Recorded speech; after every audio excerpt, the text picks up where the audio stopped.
Hello friends, welcome to my channel. அடிக்கிற வெயிலுக்கு குழு குழுன்னு இந்த மாதிரி செஞ்சு கொடுத்து பாருங்கள். இனி அடிக்கடி செஞ்சு கொடுக்க சொல்லி கேட்பாங்க. சப்பாத்தி சாதத்தோடு சாப்பிட்றதுக்கு அட்டகாசமாக இருக்குங்க. சாம்பார் சாதத்துக்கு தொட்டும் சாப்பிட்லாம், பிசைஞ்சும் சாப்பிட்லாம். அந்த அளவுக்கு டேஸ்ட்டாக இருக்கும். வாங்க இப்போ இந்த சுவையான கேரளா ஸ்டைல் வெள்ளரிக்காய் தயிர் பச்சடி செய்கிறது எப்படின்னு பார்க்கலாம். வெள்ளரிக்காய் எடுத்திருக்கீங்க, நல்லா பிஞ்சு வெள்ளரிக்காயை ஒன்று எடுத்திருக்கேன். இதை தோல் நீக்கிட்டு க்யூப்ஸாக கட் பண்ணி எடுத்துக்கலாம். பிஞ்சு வெள்ளரிக்காயாக எடுங்க, அப்போ தான் நல்லா சுவையாக இருக்கும். நீங்கள் முத்தின வெள்ளரிக்காயாக இருந்தால் அதில் இருக்கிற விதையெல்லாம் நீக்கி எடுத்துருங்க. இப்போது வெள்ளரிக்காயை இந்த மாதிரி நல்லா க்யூப்ஸாக கட் பண்ணி எடுத்துக்கலாம். அடுத்ததான் ஸ்டவ்வில் ஒரு பேன் வச்சுட்டு நம்ம ஏற்கனவே கட் பண்ணி வச்சுருந்த வெள்ளரிக்காய் எல்லாத்தையும் இது கூட சேர்த்துக்கலாங்க. சேர்த்துட்டு இந்த வெள்ளரிக்காய்க்கு தேவையான அளவு உப்பு சேர்த்துக்கலாம். உப்பு சேர்த்துனதுக்கப்புறமா இந்த காய் வேகிற அளவுக்கு தண்ணி விட்டுக்கலாங்க. ஒரு அரை டம்ளர் அளவுக்கு தண்ணி விட்டுட்டு ஒரு 5 நிமிஷம் மீடியம் ஃப்ளேமில் வச்சு இந்த வெள்ளரிக்காய் வேக வச்சு எடுத்துக்கலாம். இது வேகிற டைமில் இதுக்கு தேவையான மசாலா அரைச்சி எடுத்துக்கலாங்க. அதுக்கு ஒரு மிக்சர் ஜாரில் ஒரு கைப்பிடி அளவுக்கு தேங்காய் சில்லு சேர்த்துருக்குறேன். நீங்கள் துருவன தேங்காய் சேர்த்துனா ஒரு 4 ஸ்பூன்லேருந்து 5 ஸ்பூன் அளவுக்கு சேர்த்துக்கோங்க. அது கூடவே காரத்துக்காக ஒரு 3 பச்சை மிளகாய் சேர்த்துருக்குறேன். உங்கள் காரத்துக்கு தகுந்தளவு கூடவோ குறைவோ சேர்த்துக்கோங்க. ஒரு அரை டேபிள் ஸ்பூன் அளவுக்கு சீரகம், ஒரு 10லேருந்து 15 கடுகு, ஒரு 1/4 டேபிள் ஸ்பூன் அளவுக்கு சேர்த்துனா போதுமானதாக இருக்கும். இந்த கடுகு சேர்த்து செஞ்சு பாருங்கள், டேஸ்ட் அவ்வளோ சூப்பராக இருக்கும். சேர்த்துட்டு இது தண்ணி விட்டு நல்லா ஃபைன் பேஸ்ட்டாக அரைச்சி எடுத்துக்கலாம். இப்போ ஒரு 5 நிமிஷம் ஆயிடுச்சுங்க. ஓப்பன் பண்ணி பார்க்கலாம். நம்ம சேர்த்தின தண்ணிக்கு இந்த வெள்ளரிக்காவும் வேக வேக கொஞ்சம் தண்ணி விட்டுருக்கு. பார்த்தீங்கன்னா ஒரு 3/4 திட்டத்த அளவுக்கு இந்த வெள்ளரிக்காய் நல்லா வெந்து வந்திருக்குங்க. இது ஒரு டைம் நல்லா கலந்து விட்டதுக்கப்புறமா இது கூட நம்ம அரைச்சி வச்சுருந்த தேங்காய் விழுது மட்டும் சேர்க்கணுங்க. தேங்காய் விழுதோட தண்ணி எதுவும் சேர்த்துற வேண்டாம். ஏற்கனவே வெள்ளரிக்காய் வேகும்போது விட்ட தண்ணி இருக்குது.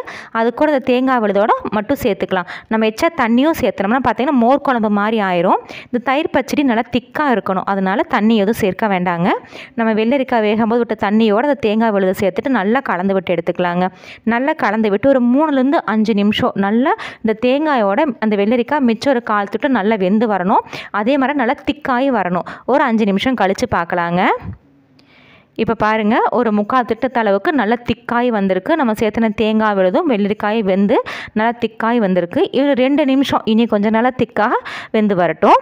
இப்போ பார்த்தீங்கன்னா நம்ம சேர்த்துன தேங்காய் விழுதோடு சேர்த்து இந்த வெள்ளரிக்காய் நல்லா வெந்து உங்களுக்கு நல்லா திக்காக இருக்குது. இந்த அளவுக்கு நல்லா திக்காக வரணும்.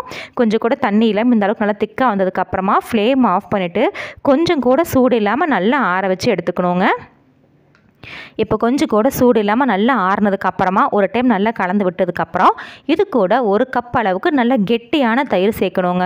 மிதமான புளிப்புள்ள தயிராக இல்லை புளிப்பே இல்லாத தயிராக இருந்தாலும் சரி, அதிக புளிப்புள்ள தயிர் சேர்க்க வேண்டாம். அதே மாதிரி நல்லா கெட்டியான தயிராக சேர்த்துக்கோங்க. சேர்த்துட்டு இது ஒரு டைம் நல்லா கலந்து விட்டு எடுத்துக்கலாம். இது சூடாக இருக்கும்போதே நம்ம தயிர் சேர்த்தோம்னா தண்ணி விட்டுரும், மோர் குழம்பு மாதிரி ஆயிரும். அதனால் நல்லா சூடு ஆறணும். கொஞ்சம் கூட சூடு இல்லாமல் நல்லா ஆறுனதுக்கப்புறமா அந்த தயிர் சேர்த்துக்கோங்க. சேர்த்து நல்லா கலந்து விட்டுட்டு இந்த தயிர் பச்சடிக்கு தேவையான அளவு உப்பு சேர்த்துக்கலாம். நம்ம ஏற்கனவே வெள்ளரிக்காய் வேக வைக்கும்போது உப்பு சேர்த்துருந்தோம். இப்போ தேங்காய் விழுது சேர்த்து தயிர் சேர்த்துனதுக்கப்புறம் உப்பு கம்மியாக இருக்கும். உப்பு சேர்த்துட்டு இது நல்லா கலந்து விட்டு உப்பு காரம் எல்லாம் செக் பண்ணி எடுத்துக்கலாங்க. அவ்வளோதான், சூப்பரான வெள்ளரிக்காய் தயிர் பச்சடி ரெடி. இதுக்கு தாளிப்பு சேர்த்துக்கலாம்.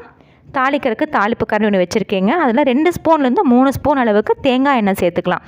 தேங்காய் எண்ணெயே சேருங்க, அப்போ தான் நல்ல சுவையாக இருக்கும். எண்ணெய் நல்லா சூடானதுக்கப்புறமா இதில் ஒரு 1/4 டேபிள் ஸ்பூன் அளவுக்கு கடுகு சேர்த்துக்கலாங்க.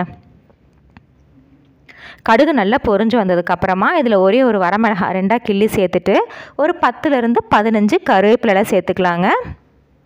கருவேப்பிலை நல்லா பொரிஞ்சதுக்கப்புறமா ஃப்ளேம் ஆஃப் பண்ணிவிட்டு இந்த தாளிப்பை இந்த வெள்ளரிக்காய் தயிர் பச்சடியில் சேர்த்துடலாம். அவ்வளோதாங்க, சூப்பரான சுவையான குழு குழு வெள்ளரிக்காய் தயிர் பச்சடி ரெடி. இது சாதம் சப்பாத்தின்னு எல்லாத்துக்கும் கூட சாப்பிட்றதுக்கு அருமையாக இருக்கும்.